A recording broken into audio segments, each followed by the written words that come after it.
ਪਹਿਲਾਂ ਮੈਂ ਇੰਡੀਆ ਦੇ ਵਿੱਚ ਹੀ ਰਹਿਣ ਦਾ ਸੋਚਿਆ ਸੀ, as a lawyer high court ਦੇ ਵਿੱਚ ਪ੍ਰੈਕਟਿਸ ਕਰਨ ਦਾ ਸੋਚਿਆ ਸੀ। ਫਿਰ ਜਦੋਂ ਮੈਂ ਹਾਰਵਰਡ ਦੇ ਵਿੱਚ ਮੇਰੀ ਕਾਨਫਰੰਸ ਸੀਗੀ 2018 ਦੇ ਵਿੱਚ ਗਿਆ ਸੀਗਾ ਮੈਂ ਅਮਰੀਕਾ। ਉੱਥੇ ਜਾ ਕੇ ਮੈਂ ਉੱਥੇ ਦਾ ਲਾਈਫ ਸਟਾਈਲ ਦੇਖਿਆ ਤੇ ਮੈਂ ਉੱਥੇ ਸੋਚਿਆ ਵੀ ਜੇ ਮੈਂ ਹੁਣ ਪ੍ਰੈਕਟਿਸ ਕਰਨੀ ਹੈ ਮੈਂ ਆਪਣਾ ਕੈਨੇਡਾ ਦੇ ਵਿੱਚ ਹੀ ਜਾ ਕੇ ਪ੍ਰੈਕਟਿਸ ਕਰੂੰਗਾ। ਤੇ ਉੱਥੋਂ ਹੀ ਜਿਹੜਾ ਮੇਰਾ ਮਾਈਂਡ ਚੇਂਜਿੰਗ ਐਕਸਪੀਰੀਅੰਸ ਸੀਗਾ ਉਹ ਮੇਰਾ ਅਮਰੀਕਾ ਦਾ ਐਕਸਪੀਰੀਅੰਸ ਸੀ।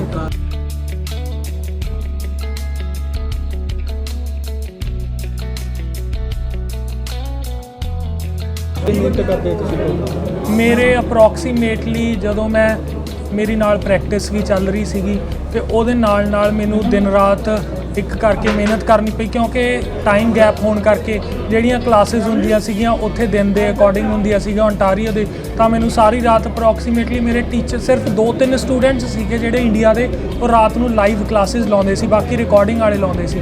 ਤੇ ਮੇਰੇ ਟੀਚਰਸ ਵੀ ਇਹ ਸੁਣ ਕੇ ਹੈਰਾਨ ਸੀਗੇ ਵੀ ਮੈਂ ਰੈਗੂਲਰ ਰਾਤ ਨੂੰ 8-8 ਘੰਟੇ ਦੀਆਂ ਉਹਨਾਂ ਦੀਆਂ ਸੈਟਰਡੇ ਸੰਡੇ ਕਲਾਸਿਸ ਹੁੰਦੀਆਂ ਸੀ ਉਹ ਲਾਉਂਦਾ ਰਿਹਾ। ਤੇ ਮੈਂ ਇਹ ਅਚੀਵ ਕੀਤਾ, ਇਹ ਮੈਨੂੰ ਬਹੁਤ ਖੁਸ਼ੀ ਹੋ ਰਹੀ ਹੈ ਤੇ ਮੈਨੂੰ ਬਹੁਤ ਵਧੀਆ ਲੱਗ ਰਿਹਾ ਵੀ ਇੰਨੀ ਮੇਰੀ ਜਿਹੜੀ ਮਿਹਨਤ ਹੈ ਉਹਦਾ ਮੈਨੂੰ ਫਲ ਮਿਲ ਰਿਹਾ।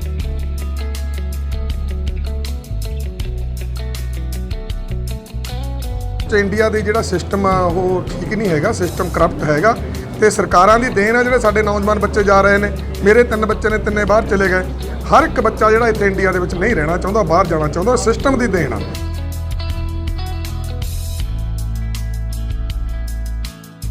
ਕਿ ਐਜੂਕੇਸ਼ਨ ਸਿਸਟਮ ਹੈ ਜਿਹੜਾ ਆਨਲਾਈਨ ਹੋਣ ਕਰਕੇ ਹੁਣ ਹੋਰ ਹੈਲਪਫੁਲ ਹੋ ਗਿਆ। ਨਹੀਂ ਤਾਂ ਇਹੀ ਪੇਰੈਂਟਸ ਵਾਸਤੇ ਸੋਚ ਖੜੀ ਹੁੰਦੀ ਸੀ ਕਿ ਅਸੀਂ ਫੰਡਸ ਕਿਵੇਂ ਅਰੇਂਜ ਕਰਾਂਗੇ, ਬੱਚੇ ਨੂੰ ਕਿਵੇਂ ਭੇਜਾਂਗੇ। ਉਹ ਚੀਜ਼ ਦੇ ਵਾਸਤੇ ਇਹ ਜ਼ਿਆਦਾ ਹੈਲਪਫੁਲ ਹੋਏਗਾ।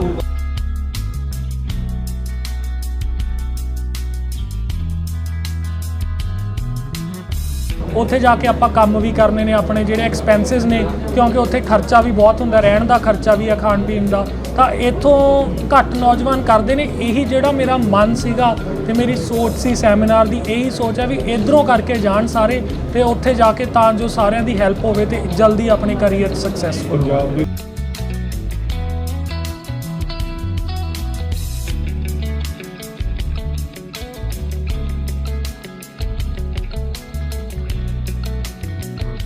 ਜੇਕਰ ਮਨ ਵਿੱਚ ਕੁਝ ਕਰ ਗੁਜ਼ਰਨ ਦਾ ਜਜ਼ਬਾ ਹੋਵੇ ਤਾਂ ਔਖੀ ਤੋਂ ਔਖੀ ਮੰਜ਼ਿਲ ਵੀ ਆਸਾਨੀ ਨਾਲ ਹਾਸਲ ਕੀਤੀ ਜਾ ਸਕਦੀ ਹੈ।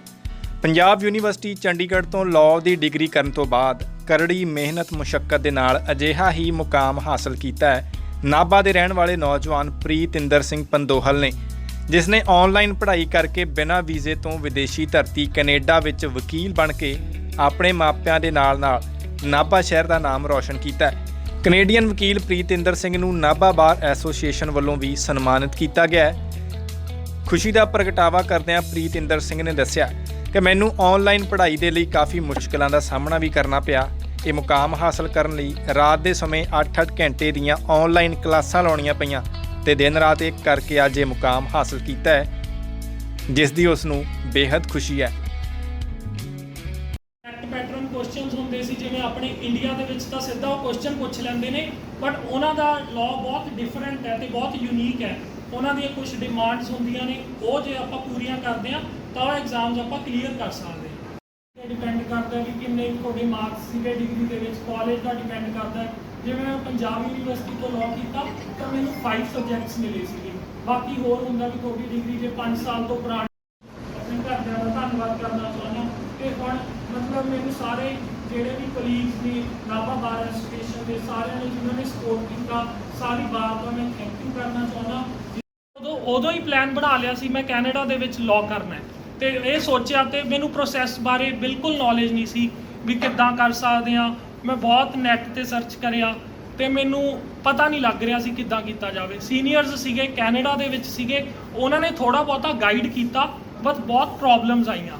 ਤਾਂ ਇਸੇ ਲਈ ਮੈਂ ਸੋਚਿਆ, ਪਾਪਾ ਨਾਲ ਸਲਾਹ ਕਰੀ ਵੀ ਮੈਨੂੰ ਵੀ ਆਪਣੇ ਵਕੀਲ ਭਾਈਚਾਰੇ ਦੇ ਵਿੱਚ ਜਾ ਕੇ ਜਿਹੜੇ ਵੀ ਚਾਹੁੰਦੇ ਨੇ ਕੈਨੇਡਾ ਦੇ ਵਿੱਚ ਲਾਅ ਕਰਨਾ, ਉਹਨਾਂ ਦੇ ਵਿੱਚ ਜਾ ਕੇ ਉਹਨਾਂ ਨੂੰ ਦੱਸਣਾ ਚਾਹੀਦਾ ਵੀ ਆਪਾਂ ਇੰਡੀਆ ਦੇ ਵਿੱਚੋਂ ਹੀ ਲਾਅ ਕਰ ਸਕਦੇ ਹਾਂ।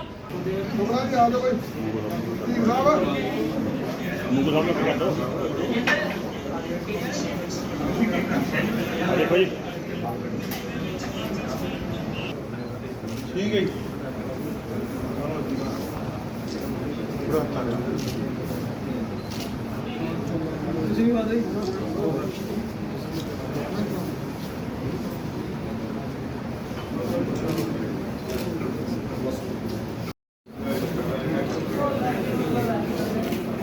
ਚਲੋ ਭਾਈ। ਹਾਂਜੀ, ਜਿਹੜੀ ਮੈਂ ਕਿ ਲਾਅ ਦੀ ਡਿਗਰੀ ਕੀਤੀ ਹੈ, ਲਾਇਸੈਂਸ ਮਿਲਿਆ ਮੈਨੂੰ ontario ਬਾਰ ਵੱਲੋਂ। ਉਹ ਜੋ ਮੈਂ 5th ਈਅਰ ਦੇ ਵਿੱਚ ਸੀਗਾ ਲਾਅ ਦੇ ਵਿੱਚ, ਪੰਜਾਬ ਯੂਨੀਵਰਸਿਟੀ ਦੇ ਵਿੱਚ, ਮੈਂ ਉਦੋਂ ਹੀ ਮਨ ਬਣਾ ਲਿਆ ਸੀਗਾ ਵੀ ਮੈਂ as a Canadian lawyer practice ਕਰਨੀ ਹੈ ਅਤੇ ਉੱਥੇ ਜਾ ਕੇ ਆਪਣਾ ਲਾਇਸੈਂਸ ਲੈ ਕੇ ਪ੍ਰੈਕਟਿਸ ਕਰੂੰਗਾ। ਅਤੇ ਉਦੋਂ ਵੀ ਮੈਨੂੰ ਨੌਲੇਜ ਨਹੀਂ ਸੀਗੀ ਵੀ ਕੀ ਪ੍ਰੋਸੈਸ ਹੋਊਗਾ, ਕਿੱਦਾਂ ਆਪਾਂ ਪ੍ਰੈਕਟਿਸ ਕਰ ਸਕਦੇ ਹਾਂ। ਮੈਂ ਬਹੁਤ ਸਰਚ ਕਰਿਆ ਬਟ ਇੰਨੀ ਮੈਨੂੰ ਇੰਟਰਨੈਟ ਤੋਂ ਨੌਲੇਜ ਨਹੀਂ ਸੀ ਮਿਲੀ। ਉਹਦੇ ਵਿੱਚ ਮੈਂ ਆਪਣੇ ਸੀਨੀਅਰਸ ਦੀ ਹੈਲਪ ਲਈ ਅਤੇ ਮੈਨੂੰ ਪ੍ਰੋਸੈਸ ਦਾ ਪਤਾ ਲੱਗਿਆ ਵੀ ਆਪਾਂ ਕਿੱਦਾਂ ਕਰ ਸਕਦੇ ਹਾਂ। ਅਤੇ ਉਹ ਤੋਂ ਬਾਅਦ ਹੁਣ ਜਦੋਂ ਮੈਂ ਪ੍ਰੋਸੈਸ ਸਟਾਰਟ ਕੀਤਾ, ਮਿਹਨਤ ਦੇ ਵਿੱਚ ਹੈਗਾ ਵੀ ਔਖੇ ਨੇ ਐਗਜ਼ਾਮਸ, ਕਾਫੀ ਔਖੇ ਨੇ।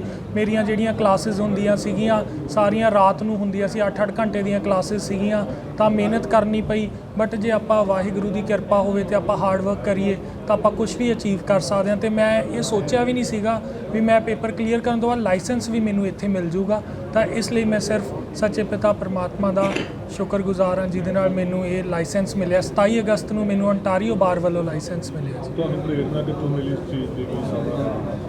ਪ੍ਰੇਰਨਾ ਪਹਿਲਾਂ ਮੈਂ ਇੰਡੀਆ ਦੇ ਵਿੱਚ ਹੀ ਰਹਿਣ ਦਾ ਸੋਚਿਆ ਸੀ, as a lawyer high court ਦੇ ਵਿੱਚ ਪ੍ਰੈਕਟਿਸ ਕਰਨ ਦਾ ਸੋਚਿਆ ਸੀ। ਫਿਰ ਜਦੋਂ ਮੈਂ ਹਾਰਵਰਡ ਦੇ ਵਿੱਚ ਮੇਰੀ ਕਾਨਫਰੰਸ ਸੀਗੀ 2018 ਦੇ ਵਿੱਚ ਗਿਆ ਸੀਗਾ ਮੈਂ ਅਮਰੀਕਾ।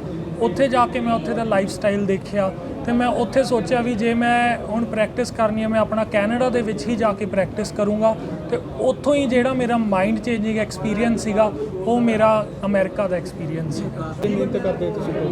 ਮੇਰੇ ਅਪਰੋਕਸੀਮੇਟਲੀ ਜਦੋਂ ਮੇਰੀ ਨਾਲ ਪ੍ਰੈਕਟਿਸ ਵੀ ਚੱਲ ਰਹੀ ਸੀਗੀ ਅਤੇ ਉਹਦੇ ਨਾਲ ਮੈਨੂੰ ਦਿਨ ਰਾਤ ਇੱਕ ਕਰਕੇ ਮਿਹਨਤ ਕਰਨੀ ਪਈ, ਕਿਉਂਕਿ ਟਾਈਮ ਗੈਪ ਹੋਣ ਕਰਕੇ ਜਿਹੜੀਆਂ ਕਲਾਸਿਸ ਹੁੰਦੀਆਂ ਸੀਗੀਆਂ ਉੱਥੇ ਦਿਨ ਦੇ ਅਕੋਰਡਿੰਗ ਹੁੰਦੀਆਂ ਸੀਗੀਆਂ ontario ਦੇ। ਤਾਂ ਮੈਨੂੰ ਸਾਰੀ ਰਾਤ ਅਪਰੋਕਸੀਮੇਟਲੀ ਮੇਰੇ ਟੀਚਰ ਸਿਰਫ 2-3 ਸਟੂਡੈਂਟਸ ਸੀਗੇ ਜਿਹੜੇ ਇੰਡੀਆ ਦੇ, ਉਹ ਰਾਤ ਨੂੰ ਲਾਈਵ ਕਲਾਸਿਸ ਲਾਉਂਦੇ ਸੀ, ਬਾਕੀ ਰਿਕਾਰਡਿੰਗ ਵਾਲੇ ਲਾਉਂਦੇ ਸੀ। ਅਤੇ ਮੇਰੇ ਟੀਚਰਸ ਵੀ ਇਹ ਸੁਣ ਕੇ ਹੈਰਾਨ ਸੀਗੇ ਵੀ ਮੈਂ ਰੈਗੂਲਰ ਰਾਤ ਨੂੰ 8-8 ਘੰਟੇ ਦੀਆਂ ਉਹਨਾਂ ਦੀਆਂ ਸੈਟਰਡੇ ਸੰਡੇ ਕਲਾਸਿਸ ਹੁੰਦੀਆਂ ਸੀ ਉਹ ਲਾਉਂਦਾ ਰਿਹਾ। ਅਤੇ ਮੈਂ ਇਹ ਅਚੀਵ ਕੀਤਾ। ਇਹ ਮੈਨੂੰ ਬਹੁਤ ਖੁਸ਼ੀ ਹੋ ਰਹੀ ਹੈ ਅਤੇ ਮੈਨੂੰ ਬਹੁਤ ਵਧੀਆ ਲੱਗ ਰਿਹਾ ਵੀ ਇੰਨੀ ਮੇਰੀ ਜਿਹੜੀ ਮਿਹਨਤ ਹੈ ਉਹਦਾ ਮੈਨੂੰ ਫਲ ਮਿਲਿਆ। ਇੰਡੀਅਨ ਅਤੇ ਕੈਨੇਡੀਅਨ ਲਾਅ 'ਚ ਕਿੰਨਾ ਕੁ ਡਿਫਰੈਂਸ ਆ ਜਾਂ ਕਿੰਨਾ ਕੁ? ਜੋ ਕਿ ਇੰਡੀਆ ਦਾ ਲਾਅ ਹੈਗਾ ਅਤੇ ਕੈਨੇਡੀਅਨ ਲਾਅ, ਉਹਦੇ ਵਿੱਚ ਬਹੁਤ ਡਿਫਰੈਂਸ ਹੈਗਾ, ਕੰਪਲੀਟਲੀ ਡਿਫਰੈਂਟ ਕਹਿ ਸਕਦੇ ਹਾਂ। ਕਿਉਂਕਿ ਉਹਨਾਂ ਦੇ ਮੋਸਟਲੀ ਲਾਅ ਨਾਲੋਂ ਜ਼ਿਆਦਾ ਉਹਨਾਂ ਦੀ ਆਨਸਰ ਰਾਈਟਿੰਗ ਜਿਹੜੀ ਟੈਕਨੀਕਸ ਹੁੰਦੀਆਂ ਨੇ ਉਹਦੇ ਵਿੱਚ ਡਿਫਰੈਂਸ ਹੈਗਾ। ਆਪਣੇ ਤਾਂ ਹੈਗਾ ਵੀ ਸਿੱਧੇ ਕੁਐਸਚਨਸ ਪੁੱਛ ਲੈਂਦੇ ਨੇ, ਆਪਾਂ ਸਿੱਧਾ ਲਿਖ ਸਕਦੇ ਹਾਂ।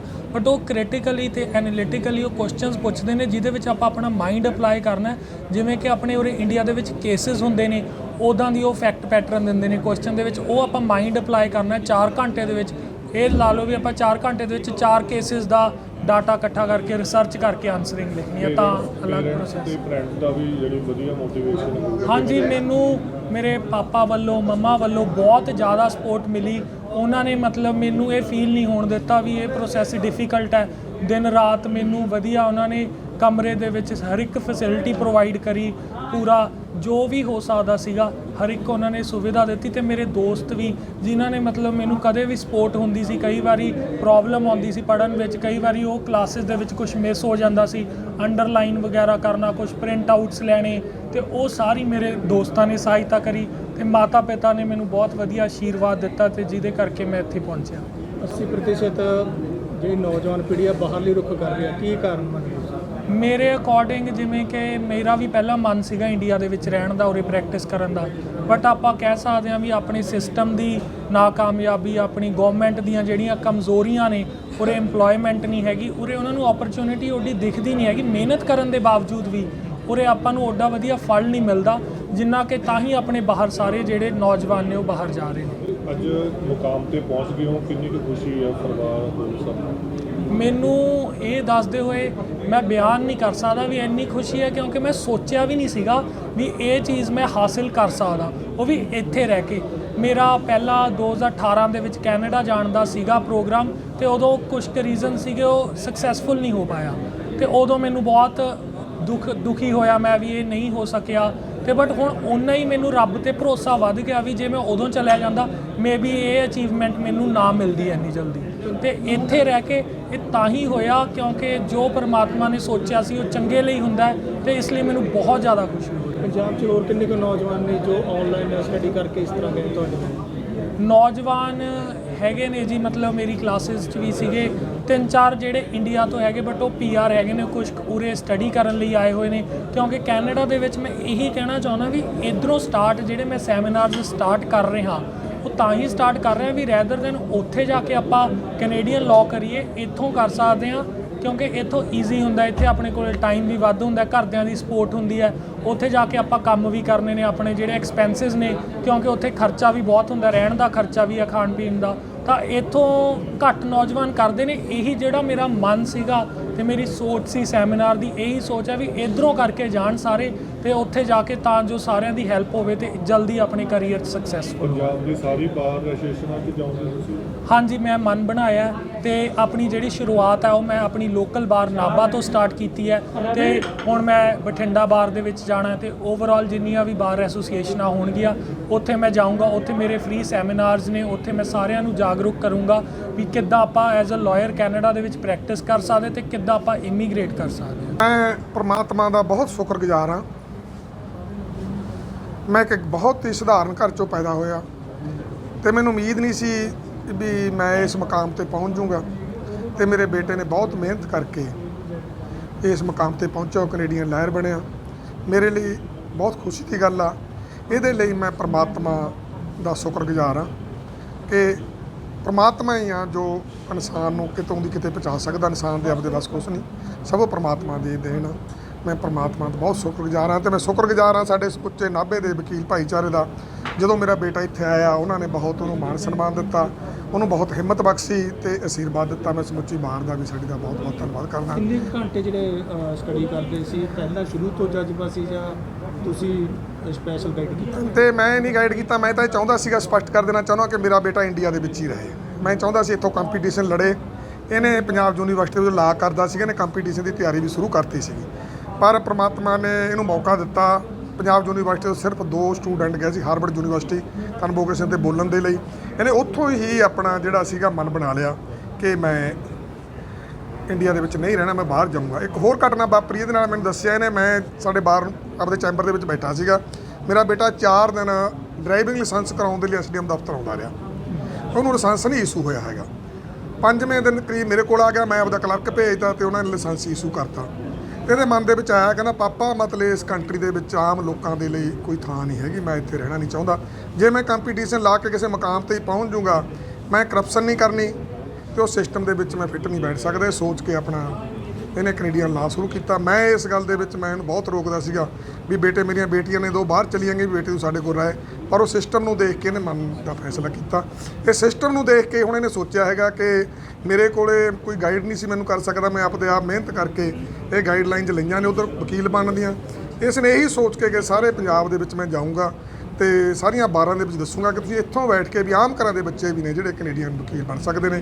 ਤੇ ਇਹਨੂੰ ਮੈਂ ਮਤਲਬ ਇਹਦੇ ਮਨ ਦੇ ਵਿੱਚ ਹੈ ਕਿ ਇਹਨੂੰ ਮੈਂ ਬਿਜ਼ਨਸ ਨਹੀਂ ਸਮਝੂੰਗਾ, ਮੈਂ ਇੱਕ ਲੋਕਾਂ ਦੇ ਭਲੇ ਲਈ ਆਪਦੇ ਵੱਲੋਂ ਜਿੰਨਾ ਮੈਂ ਕਰ ਸਕਦਾ ਹਾਂ ਉਹਨਾਂ ਕਰੂੰਗਾ। ਤੁਸੀਂ ਮੰਨਦੇ ਹੋ ਵੀ ਸਿਸਟਮ ਖਰਾਬ ਹੋਣ ਦੇ ਕਰਕੇ ਨੌਜਵਾਨ ਪੀੜ੍ਹੀ ਬਾਹਰਲਾ ਰੁਖ ਕਰ ਰਹੀ ਹੈ? ਹਾਂ ਬਿਲਕੁਲ, ਇਹ ਤਾਂ ਕਲੀਅਰ ਹੈਗਾ। ਸਾਡਾ ਮਤਲਬ ਪੰਜਾਬ ਦਾ ਇੰਡੀਆ ਦੇ ਜਿਹੜਾ ਸਿਸਟਮ ਆ ਉਹ ਠੀਕ ਨਹੀਂ ਹੈਗਾ, ਸਿਸਟਮ ਕਰਪਟ ਹੈਗਾ ਤੇ ਸਰਕਾਰਾਂ ਦੀ ਦੇਣ ਆ ਜਿਹੜੇ ਸਾਡੇ ਨੌਜਵਾਨ ਬੱਚੇ ਜਾ ਰਹੇ ਨੇ। ਮੇਰੇ 3 ਬੱਚੇ ਨੇ, 3 ਬਾਹਰ ਚਲੇ ਗਏ। ਹਰ ਇੱਕ ਬੱਚਾ ਜਿਹੜਾ ਇੱਥੇ ਇੰਡੀਆ ਦੇ ਵਿੱਚ ਨਹੀਂ ਰਹਿਣਾ ਚਾਹੁੰਦਾ, ਬਾਹਰ ਜਾਣਾ ਚਾਹੁੰਦਾ, ਸਿਸਟਮ ਦੀ ਦੇਣ ਆ। ਕਿਸੇ ਦਾ ਦਿਲ ਨਹੀਂ ਕਰਦਾ ਆਪਦਾ ਘਰ ਛੱਡ ਕੇ ਜਾਣ ਨੂੰ, ਕਿਸੇ ਦਾ ਦਿਲ ਨਹੀਂ ਕਰਦਾ ਆਪਦਾ ਦੇਸ਼ ਛੱਡ ਕੇ ਜਾਣ ਨੂੰ, ਸਿਰਫ ਇਹ ਸਾਰੇ ਸਿਸਟਮ ਦੀ ਦੇਣ ਆ ਤਾਂ ਕਿ ਜਿਹੜੇ ਬੱਚੇ ਨੇ ਜਿਹੜੇ ਤੋਂ ਬਾਹਰਲੇ ਕੰਟਰੀਆਂ ਨੂੰ ਜਾ ਰਹੇ ਨੇ। ਮਾਤਾ ਪਿਤਾ ਲਈ ਬੜੀ ਖੁਸ਼ੀ ਦੀ ਗੱਲ ਹੁੰਦੀ ਆ, ਰਿਲੇਟਿਵ ਤੇ ਵੀ, ਫਰੈਂਡ ਸਰਕਲ 'ਚ ਵੀ ਫੋਨ ਆ ਰਹੇ ਹੋਣਗੇ, ਕਿਸ ਤਰ੍ਹਾਂ ਜੱਜ ਕਰਦੇ ਹੋ ਤੁਸੀਂ? ਬਹੁਤ ਬਾਈ ਜੀ, ਸਾਡੇ ਆਮ ਘਰਾਂ ਦੇ ਵਿੱਚੋਂ ਬੇਟਾ ਉੱਥੇ ਪਹੁੰਚਿਆ ਹੈਗਾ ਤਾਂ ਸਾਡੇ ਤਾਂ ਫੈਮਿਲੀ ਦੇ ਵਿੱਚ ਮੇਰੇ ਯਾਰਾਂ ਦੋਸਤਾਂ ਦੇ ਵਿੱਚ ਮੇਰੇ ਨਾਲ ਬੈਠੇ ਤਾਂ ਮੱਕੜ ਸਿੰਘ ਜੀ ਬੈਠੇ ਨੇ, ਜੱਸੜ ਸਾਹਿਬ ਬੈਠੇ ਨੇ, ਹੁਸ਼ਿਆਰ ਸਿੰਘ ਬੈਠੇ ਨੇ, ਸਤਿੰਦਰ ਸਿੰਘ ਬੈਠੇ ਨੇ। ਜਦੋਂ ਇਹਨੇ ਕਲੀਅਰ ਕੀਤਾ, ਜਿਸ ਦਿਨ ਇਹਨੇ ਮੈਨੂੰ ਮਤਲਬ ਬੜੀ ਖੁਸ਼ੀ ਜ਼ਾਹਰ ਕੀਤੀ ਤੇ ਇੱਥੋਂ ਤੱਕ ਮੇਰੇ ਦੋਸਤਾਂ ਨੇ ਕਿਹਾ ਕਿ ਇਹ ਪਾਰਟੀ ਆ ਜਿਹੜੀ ਅਸੀਂ ਕਰ ਰਹੇ ਹਾਂ, ਸਾਡੇ ਕੋਲ ਇਹ ਉਸ ਦਿਨ ਦੀ ਪਾਰਟੀਆਂ ਅਰੇਂਜ ਕਰਕੇ ਤੇ ਮੇਰੀ ਖੁਸ਼ੀ ਦੇ ਵਿੱਚ ਸਾਰੇ ਨੇ ਜਿਹੜੇ ਸ਼ਾਮਲ ਹੋ ਰਹੇ ਨੇ। ਨਾਭਾ ਬਾਰ ਲਈ ਸਭ ਤੋਂ ਬੜੀ ਖੁਸ਼ੀ ਦੀ ਗੱਲ ਹੈ ਕਿ ਸਾਡਾ ਬਾਰ ਮੈਂਬਰ ਹੈ, ਔਰ ਮੇਰੇ ਲਈ ਇਸ ਤੋਂ ਵੱਧ ਖੁਸ਼ੀ ਦੀ ਗੱਲ ਇਹ ਹੈ ਕਿ ਮੇਰੇ ਆਫਿਸ ਦਾ ਪਾਰਟ ਰਿਹਾ, ਮੈਨੂੰ ਅਸਿਸਟ ਕੀਤਾ ਇਹਨੇ ਬਹੁਤ ਜ਼ਿਆਦਾ ਸਿਵਲ ਕ੍ਰਿਮੀਨਲ ਟੌਪਿਕਸ ਦੇ ਵਿੱਚ। ਔਰ ਕਿਸੇ ਵੀ ਪੇਰੈਂਟਸ ਵਾਸਤੇ, ਕਿਸੇ ਵੀ ਗੁਰੂ ਵਾਸਤੇ ਇਸ ਤੋਂ ਵੱਧ ਵਧੀਆ ਮਾਣ ਦੀ ਗੱਲ ਨਹੀਂ ਹੋ ਸਕਦੀ ਕਿ ਉਹਦਾ ਕੋਈ ਬੱਚਾ ਬਾਹਰਲੇ ਮੁਲਕ 'ਚ ਜਾ ਕੇ, ਸਪੈਸ਼ਲੀ ਸਾਡੇ ਵਰਗੇ ਨਾਭੇ ਛੋਟੇ ਸ਼ਹਿਰ ਦੇ ਵਿੱਚੋਂ ਪੂਰੇ ਨਾਭੇ ਦਾ ਨਾਂ ਰੋਸ਼ਨ ਕਰਕੇ ਗਿਆ ਹੈਗਾ। ਔਰ ਮੇਰੇ ਮੁਤਾਬਕ ਤਾਂ ਸ਼ਾਇਦ ਪੰਜਾਬ ਦੇ ਵਿੱਚੋਂ ਵੀ ਇਸ ਚੀਜ਼ ਦੇ ਨਾਲ ਜਿਹੜੀ ਯੂਥ ਹੈ ਉਹਨੂੰ ਇੰਸਪਾਇਰੇਸ਼ਨ ਦਾ ਸੋਰਸ ਮਿਲੂਗਾ ਵੀ ਹਾਂ ਅਸੀਂ ਵੀ ਇੱਥੇ ਬੈਠ ਕੇ ਬਹੁਤ ਕੁਝ ਕਰ ਸਕਦੇ ਹਾਂ। ਔਰ he would be a helping guideline for all of them ਜਿੰਨੀ ਯੰਗ ਜਨਰੇਸ਼ਨ ਕਰਕੇ ਆ ਰਹੀ ਹੈ, ਕਿਉਂਕਿ ਅਨਐਮਪਲੋਇਮੈਂਟ ਹੋਣ ਕਰਕੇ ਹਰ ਇੱਕ ਦੇ ਵਿੱਚ ਇਸ ਚੀਜ਼ ਦੀ ਫਰਸਟ੍ਰੇਸ਼ਨ ਹੈ। ਉਹ ਚੀਜ਼ ਨੂੰ ਇਹ ਟਾਰਗੇਟ ਨੂੰ ਪੂਰਾ ਕਰਨ ਦੇ ਵਾਸਤੇ ਬਹੁਤ ਉਹਨਾਂ ਦਾ ਹੈਲਪਿੰਗ ਗਾਈਡਲਾਈਨ ਬਣੂਗਾ ਤੇ ਮੈਨੂੰ ਇਸ ਗੱਲ ਦਾ ਮਾਣ ਵੀ ਹੈ ਵੀ ਨਾਭੇ ਦਾ ਨਾਂ ਉੱਥੇ ਜਾ ਕੇ ਵੀ ਇਹ ਰੋਸ਼ਨ ਕਰੇ। ਕਿਸ ਤਰ੍ਹਾਂ ਦੇਖਦੇ ਹੋ ਇਹਨਾਂ ਦੀ ਸੋਚ ਨੂੰ? ਜਿਵੇਂ ਆਪਾਂ ਨੂੰ ਹੁੰਦਾ ਵੀ ਆਪਾਂ ਕਰ ਲਿਆ ਵੀ ਆਪਾਂ ਬਾਹਰ ਜਾਓ, ਇਹ ਸਾਰੀ ਬਾਹਰ ਐਸੋਸੀਏਸ਼ਨ 'ਚ ਜਾ ਰਹੇ ਪੰਜਾਬ 'ਚ। ਦੇਖੋ ਜੋ ਇਹਦੀ ਨੇਚਰ ਹੈ ਬਹੁਤ ਲੈਬੋਰੀਅਸ ਤੇ ਇੰਟੈਲੀਜੈਂਟ ਹੈ ਬੱਚਾ, ਤੇ ਮੈਨੂੰ ਲੱਗਦਾ ਹੈ ਵੀ ਪੰਜਾਬ ਦੇ ਵਿੱਚੋਂ ਬਹੁਤ ਜ਼ਿਆਦਾ ਇਹਨੂੰ ਰਿਸਪੌਂਸ ਮਿਲੂਗਾ। ਜਿੱਥੇ ਜਿੱਥੇ ਸਰਦਾਰ ਗਿਆਨ ਸਿੰਘ ਦੇ ਵੀ ਸੈੱਲ ਹੈਗੇ ਨੇ ਔਰ 12 ਦੇ ਵਿੱਚ ਵੀ ਇਸ ਗੱਲ ਦਾ ਪੂਰਾ ਸਪੋਰਟ ਮਿਲਿਆ। ਉਹਨਾਂ ਨੂੰ ਵੀ ਪਤਾ ਲੱਗ ਰਿਹਾ ਵੀ ਹਾਂ ਇੱਥੇ ਬੈਠ ਕੇ ਬਹੁਤ ਕੁਝ ਕੀਤਾ ਜਾ ਸਕਦਾ ਹੈਗਾ। ਕੁਝ ਕੋਵਿਡ ਕਰਕੇ ਹਾਲਾਤ ਇਸ ਤਰ੍ਹਾਂ ਦੇ ਬਣੇ ਨੇ ਕਿ ਐਜੂਕੇਸ਼ਨ ਸਿਸਟਮ ਹੈ ਜਿਹੜਾ ਆਨਲਾਈਨ ਹੋਣ ਕਰਕੇ ਹੁਣ ਹੋਰ ਹੈਲਪਫੁਲ ਹੋ ਗਿਆ। ਨਹੀਂ ਤਾਂ ਇਹੀ ਪੇਰੈਂਟਸ ਵਾਸਤੇ ਸੋਚ ਖੜੀ ਹੁੰਦੀ ਸੀ ਕਿ ਅਸੀਂ ਫੰਡਸ ਕਿਵੇਂ ਅਰੇਂਜ ਕਰਾਂਗੇ, ਬੱਚੇ ਨੂੰ ਕਿਵੇਂ ਭੇਜਾਂਗੇ।